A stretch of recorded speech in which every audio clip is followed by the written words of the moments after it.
Hi, and welcome to Radio Hound's Timeout Tuesday. I appreciate you guys coming in and viewing today. Today I got Willow sitting in with me. I wanted to go over just a couple things like the Timeout Tuesday. I want that to be a time where maybe we can still talk about radio things. I can give you little tech tips and that kind of thing. But I also want to try to, deal with viewer comments and those kind of things. One of my biggest regrets that I have is that I did a whole bunch of videos in advance of starting my YouTube channel, and it's caused me more problems than anything. And I just wanted to share that with you for a little bit, just maybe 2 or 3 minutes here on the videos that had all the music and stuff. When I had so many videos that I built up in advance, I couldn't do anything about all that music, and I'm going to have to eventually go back and redo those videos. But also, I just had a viewer comment, and I wanted to address that, I guess. The viewer comment was about Willow here. Most of you know now that Willow had her leg popped out of socket on her hip, and we had to have major surgery done, have her hip put back in. And I had a viewer comment that, that I was being maybe abusive to have her walk after that surgery. And at first it kind of made me a little bit angry. And I was thinking, why would they think this dog she is more spoiled than anybody that I've ever had. I mean, we spoil this dog to death, and we treat her well. The surgery that I had done, we had an option of amputation, which would have been probably cheaper, but we did a surgery that made it where she could walk again. But I was trying to figure out why did he comment like that, and I guess now that I thought about it, I had to take a little time to think about it. But when I built these videos, I built them starting back in the summer, and I was, she had her surgery. Well, we used this right here to help her go to the bathroom. We carried her. You had to put this underneath her and put it underneath her tail end, so she could just go to the bathroom morning and night. And we did that for almost a month. Before we even let her walk on it, we had to put pressure. But I got to thinking, what's happening is because I'm putting these videos out 3 or 4 a week, it makes it look like she just had her surgery, and then all at once I'm making her walk. And some of these videos have weeks in between them, and I think that's probably what happened is, there's been a healing process. I wouldn't have made her walk right after she had her surgery. And I just want to make sure, just in case there was somebody else out there thinking the same thing, I want to make sure that everybody understands that we let Willow heal for almost a month.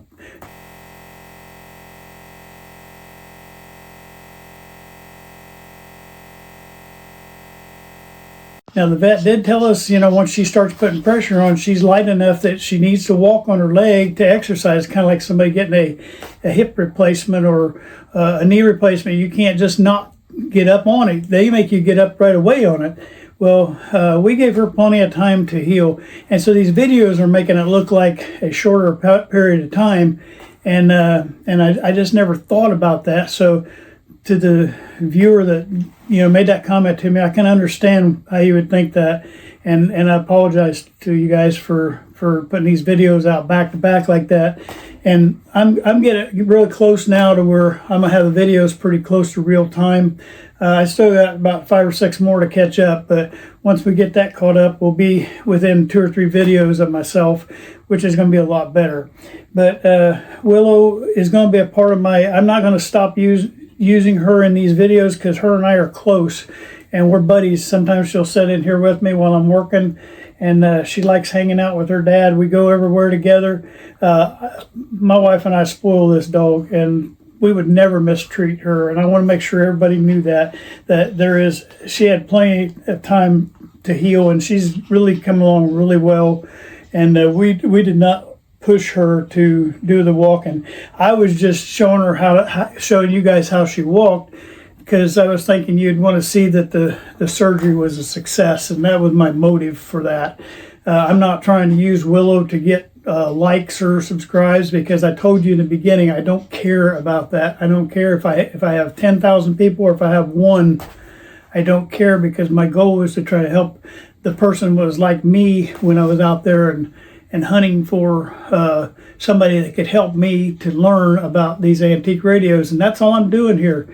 If somebody thinks I'm doing something different, I'm sorry. I'm sorry you feel that way, because my motive is nothing but good. But she's going to be a part of my channel, and it's because she's a part of my life. And so I hope you guys can understand that point right there. Now, also on this Timeout Tuesday video, we're going to have, I had a viewer reach out to me and ask me to try to show you how to verify on the non-polarized caps, how to verify where the outside foil is. And so I may try to do that on this video too. I'm going to make up a little jig so we can do it a little bit easier. And hopefully I can maybe spend a few minutes and show you guys that too. I hope you understand. I don't want to take a bunch of time. I'm not trying to pull us away from radios and stuff.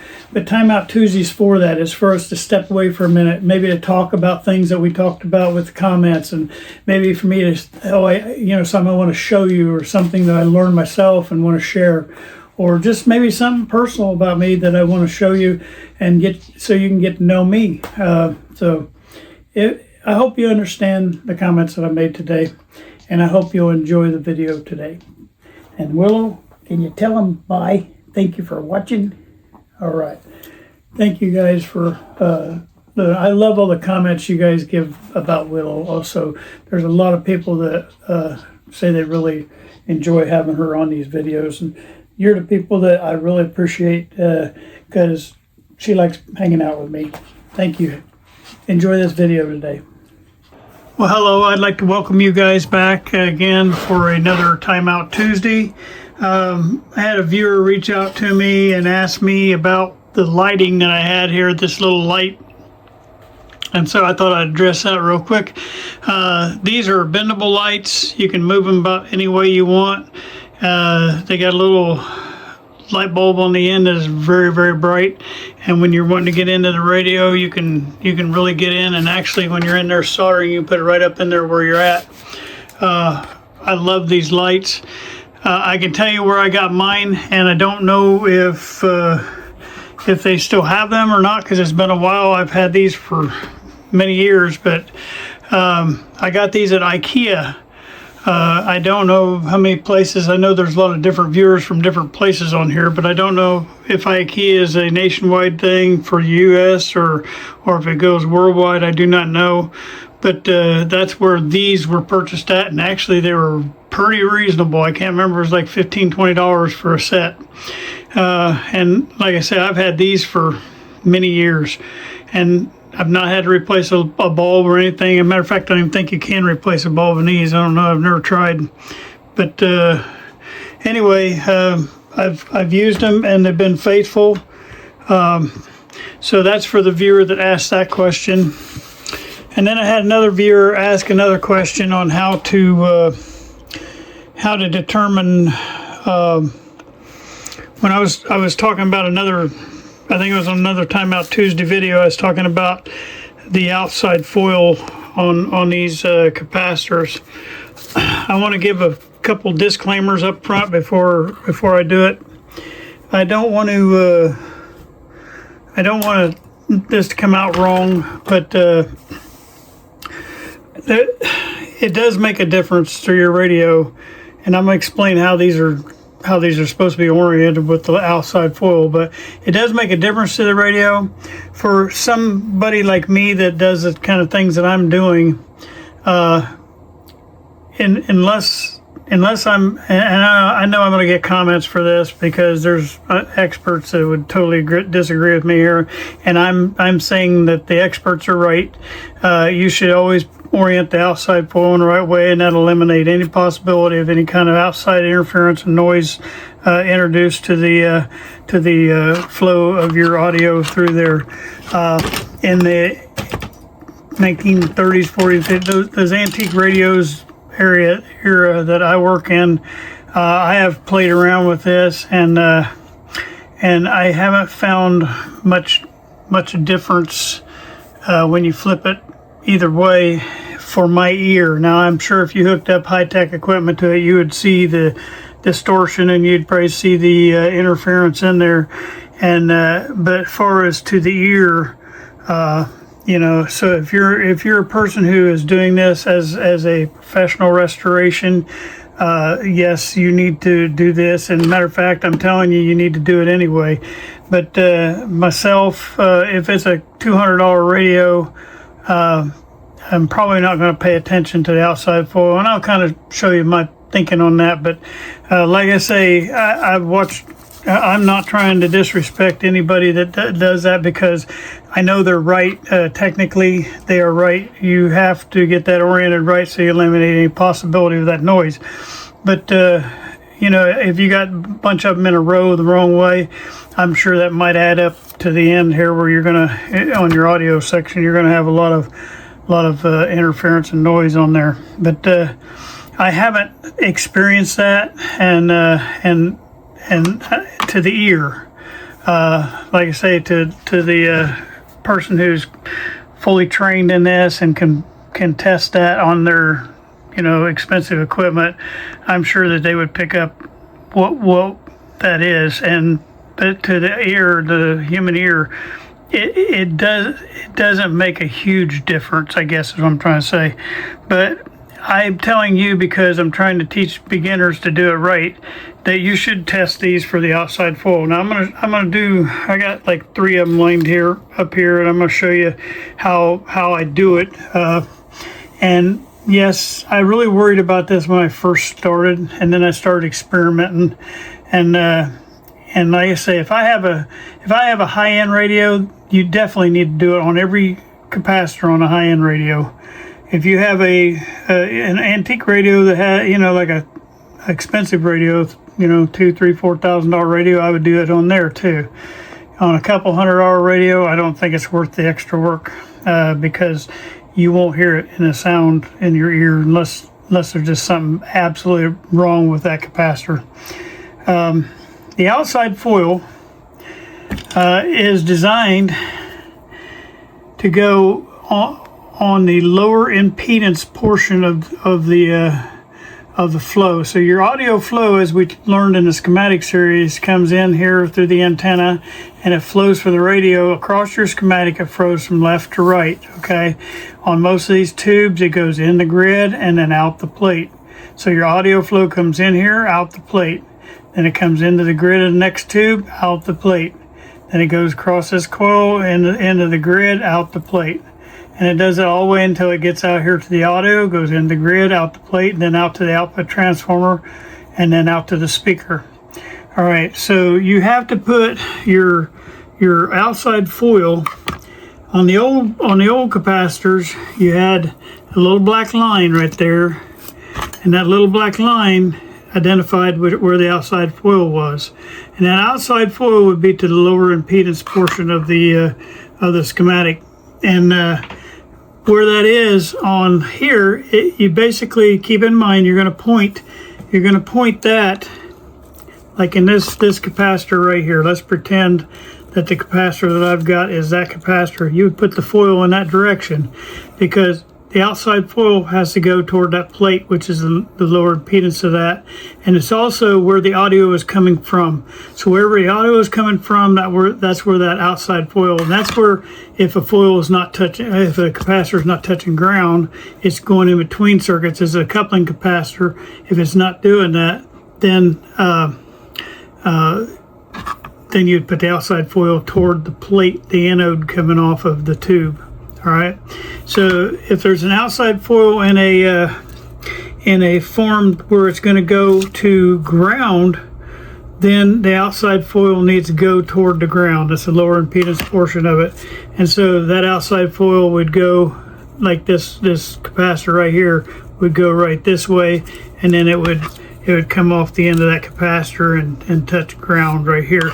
So anytime you got a capacitor that's grounded, you put the outside foil to the ground. Okay, so I'm gonna hook on to this. I've got my and a lot of people give you different dimensions on how to set this up. I set my oscilloscope. My oscilloscope's sitting up here right now, and it's just randomly doing stuff because I don't have it hooked up to anything. But your oscilloscope is set. I set the right now. I set it to 100 millivolts, and I have time at 500 milliseconds. You have to have your millivolts kind of low. As low, you know, mine can go down to like 2 millivolts, down to 2 millivolts per division, and then I can go down to I think 50 milliseconds per division. But I've got mine set at that right now, and I do it like that because it gives me a nice solid yellow line, and you can see better. All right, so I'm going to hook on. While I've got that hooked on or to that, I've got a 102, and a 102 is, remember, if it ends in a 2, it has 2 zeros, so it's a 0, and then your amount, your value of it is at the beginning number, so it's 001. So this is a 0.001 capacitor, and what I'll do is I'll hook on to that end of it. The yellow wire is hooked to the probe on there, and then the green wire is hooked to the ground. Okay, well, what we want to do is we want to have the lowest value. When we look up here, we want to have the lowest value, so I'd let that stabilize for a minute. So there we are, and right now, like I say, we're 100 millivolts per division. Okay, so what we want to do then is when you have your capacitor laying there, and you've got the ground hooked to this side, and I've got the probe high end hooked to the other side, then you want to touch this and hang on to it, squeeze it. Okay, and what you'll see is you'll see an increase over here, and then you just want to see how much of an increase you got there. Okay, and we'll hold that for a minute. I'm just sitting here squeezing it. Okay, all right, so now we went up considerably, and I'll let go of it for a minute so you can see it going back, and you can see that difference between there. And so that difference between there is probably 3/4 of a division that you have a difference in between. So now we're going to turn this around, and we're going to test it the other way. All right, so I'm going to take this off, and you're going to see how minor the difference is in some of these. Now, if you brought this down completely down to where a lot of people tell you to go, then you can see a little bit more difference. But all right, we're gonna let that stabilize for a minute, and there we are. And then I'm gonna grab and squeeze that. All right, you can see the increase going in there. But on this, the increase looks like a lot, but if I let go of it here now, and you'll see coming through, it's just not quite as much as difference as the other one. So that's how close these are as far as determining that you know, you might get a little noise on this, but you're probably not going to get hardly anything, to be honest with you, because there's just not that much difference on this one. But I went ahead and dotted. I put a dot at the end of it's just a minor difference. I'm not doing the math today. When you get your oscilloscope and you want to do this, you can actually measure those millivolts and see how many millivolts difference it is, and do that. To me, like I say, for the value of most of the radios I work on, it's not worth the time on that, because most of us just want to hear these things sing, you know, but if there are times when I do like the better restorations for a collector, and for my collectors, a lot of times I'll measure these and make sure they're right. But if you're just doing one to get one going so you can hear it sing, this is not going to make a difference to you. If you're restoring for people, yes, and you got a collector that gives you a $2,000 radio to work on, you need to do this. and it's worth the time to do actually look up here and measure and get the math on it. But for today's class, I'm not going to do that. You can just get on your oscilloscope and it'll tell you how many millivolts per division, so you can figure that out of how much difference it is. But I'm telling you, this is just a very, very small percentage of a millivolts that we have on this particular capacitor between one end or the other. But I went ahead and marked that one. Let's do the next one.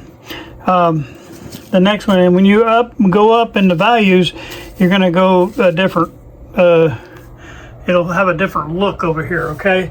This is jumping all the way up to, it's a 203, so remember a 3, it only has 1 0 in front of it, and it's a 2, so it's 0.2, so it's 0.02, okay? But look at the difference here, because we're staying on that same voltage and same time base, so that's the difference in that. All right, so then if I squeeze this, you can see the increase in that it climbs there, and then you can measure that difference in between there, okay?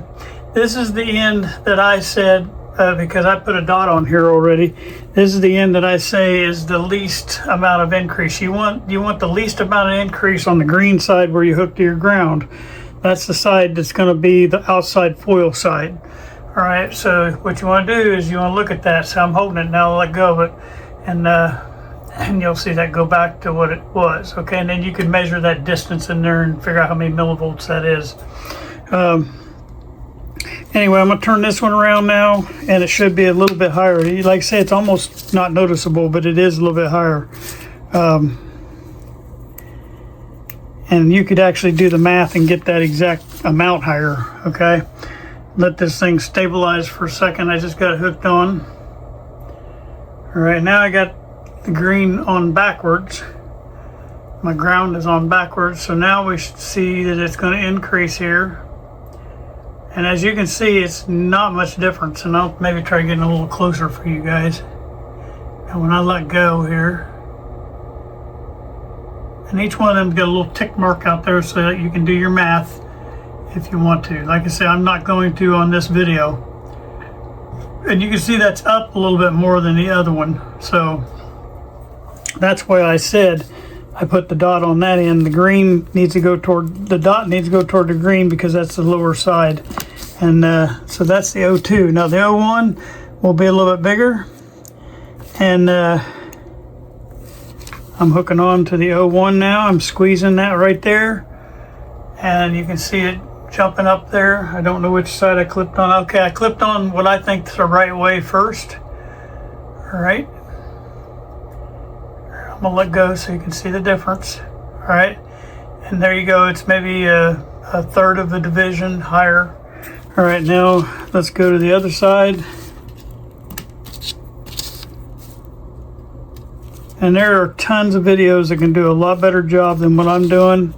Mr. Carlson's the best at this. He is perfectly right on this. If you want to do a professional job, because I get tickled because he's, look at my desk, and if you go look at his desk, it's perfect. It's neat and clean, and me, you can tell I've been working. And it's just, I admire him so much. I wish I could be like him. All right, I'm squeezing again. This is the hooked up backwards, and you see how it goes up quite a bit higher than the other one. And this, you can see it a little more than you can in the other two we did, because you can see that difference is almost a half a division. So this is hooked up wrong because my dot needs to be toward my green, and that makes a lower. So you want the lower of the two pointing toward your ground on your oscilloscope right here. All right, and that's the only thing you really need to know on figuring these out. Now I'm going to tell you about some other things. There's 100 different ways to do this, and my favorite way probably is what Mr. Carlson does. He has invented, I think, more than one little machine that you can clip this into, and the only problem I have with that is you have to build it. And I don't mess around with circuit board. It's not because I can't, but I don't like them. I don't like messing with anything where I have to build something like that. and I would love to have one of those. If one of you guys get motivated and build one, build two, and I'll buy one off of you. But and I'd probably use it all the time then. But I think that's more it than anything. Is it takes a long time to sit here and you get a capacitor order in, you got to sit here and go through them. So what I do is if I am going to do it in that radio, I'm going to sit there and lay out the capacitors I need for that radio and do them just for that radio, and I'm not going to do a whole batch because I got tons of capacitors here to go through, and I don't want to spend a whole day sitting there going through capacitors, although I should. But bottom line is, if I do have a radio I'm going to do it on, this is what I do. I'll sit here and I'll figure out which one's the outside foil and put a dot, and that way when I'm putting them in. Now I want you to see something else too, and let me get this back around here. If you notice on here, I'm going to try to get them all lined up. All right, they're keep wanting to roll on me, but oh well. All right, you can notice, you'd think the dot would always be on the left with your writing the way it is, but see, I've got two with the dot on the left, but I got one with the dot on the right. So it doesn't matter that the writing's facing you, then it would be on the left would be your outside foil. You can't, they're just making these mass produced, and the outside foil is not on the left on this. On that last one, it's on the right side. So don't go by just your writing and say, okay, it's always going to be on the left, because that's not going to be true. Another good way of doing this that I thought, but I have never tried, but I want to try someday, and Don from Restoral Radios has a signal tracer that he built, and he's got a video on that. You ought to go check that out. But he shows you how to do the outside foil using a signal tracer and a signal generator. And you generate a signal and attach that signal into there, and then you use your tracer on the piece. And what it does is it gives you a louder noise or a softer noise, and it's pretty interesting. I just, like I say, once again, I don't know if I really haven't even asked him about this, whether you could do it with a regular signal tracer or you have to use that one that he created. But bottom line is, I think that'd be another cool way to do that.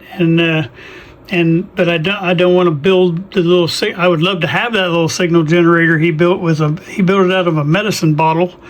I would love to have a copy of that, because it's pretty handy when you're going in there and you're testing components. Because I've got this real antiquated signal tracer that I use, and this thing's on its last leg, and it's buried in behind here in my equipment board too. But it works real good still, but that probe is about on its last leg. And I'd like to have a little portable one like that. It'd be nice. I thought about buying one of the transistorized ones, but anyway, yeah, there's another way of doing it by using that combination too. To me, this is as far as all the other, this is the simplest one for somebody just starting out. It just gets you. The only problem you have is getting a hold of one of these. You can use any. I think you can use any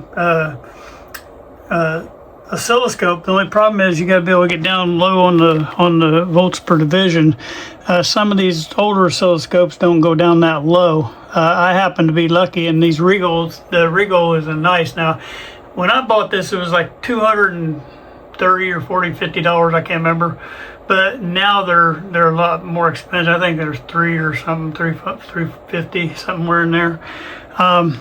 I'm very partial to the Regal brand, and there's so much I don't even know about these, because you can do so much with them, but it's a very good oscilloscope. So this is just a quick version to show you quickly how you can identify which way these things should be oriented inside the radio, and it just takes a little bit of time. And like I say, if you want to be real accurate, you can do your measurements up there of how many little ticks, and how many volts per division. Right down here, there's 100 millivolts per division. So per each little segment right here, that tells you it's 100 millivolts, and so you can do the math, because there's little tick marks and counting up there.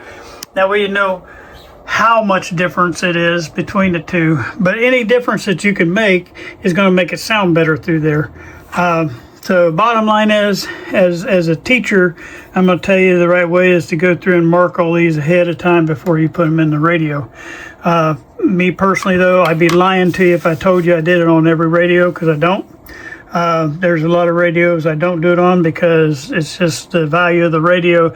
Most of these, I give most of my time on them because you know, if you charge somebody by the hour for working on one of these, and the radio's, you know, maybe worth $200-300, well, they already probably paid, you know, $75 to $100 for the radio to get it, and you're recapping it. Well, you're going to have, I mean, you know, a capacitor like that costs $6, and you know, all these are, you know, $1 or $2. So you add that all up in there, you know, you got $50 in there yourself, not counting your time, and then you spent 25, you know, like most of these take at least a couple days, two or 3 days to work on, and over, if you counted the full days. And you know, if you paid yourself $10 an hour, you're not going to make any money. So bottom line is, and it's not that to me, all the guys that I restore for, they know that it's not about money to me. I have a love for these radios, and they'll pipe in for me to back me on that, because I do not charge crazy prices on this. There's people that do, but I do not charge those kind of crazy prices. I pretty much, there's a lot of times I just don't charge for my time. I might charge a few bucks for my time just to offset. But my goal in here, and this has been a hobby for me, is just to make sure I replace all my parts, and I have to charge enough to pay for those parts and maybe get a little bit ahead on parts. So, or to, you know, do something to upgrade my room or something like that to make it a little bit better for everybody. So bottom line, this is for the viewer that asked me how I do that. I had a little jig that I had made. I'll show you that. So you didn't have to clip in and clip out, where you could clip on your leads to this, and you clip your leads to here, and then you can just lay this in and move it around either way and tell. My only problem with this is, and it basically is just a nail with a wire wrapped around it, but you do get a little bit of interference here from the nail, and so until you grab onto it, your thing gets distorted up here. So I didn't use that in the class today. To me, I do use this because it's a lot faster. But you have to not get freaked out when your oscilloscope's jumping all over the place before you put your fingers on there. And so you just have to have that mentally in your head that it's going to do that. All right, so I'm rambling on now. I hope you enjoyed everything you saw today. And I noticed we're starting off on the recapping part of that radio. This radio is coming along pretty good. I'm actually getting my videos caught up to where I got about 6 more to drop, and then I'll be kind of within 2 videos of myself, which is going to be a whole lot better for everybody. So if you make a comment, I can respond to it quicker.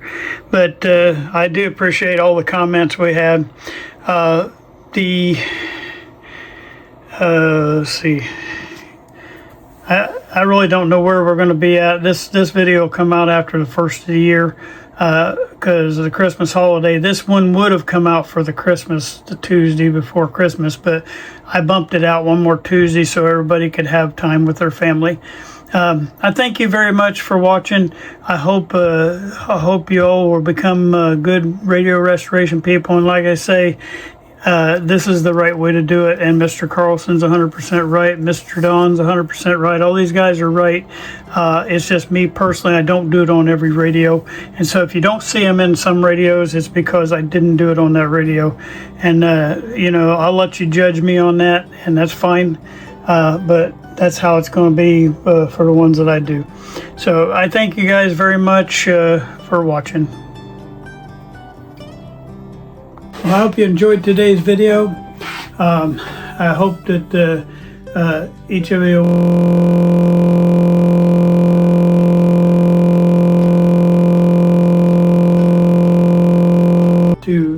dovetail the outside foil.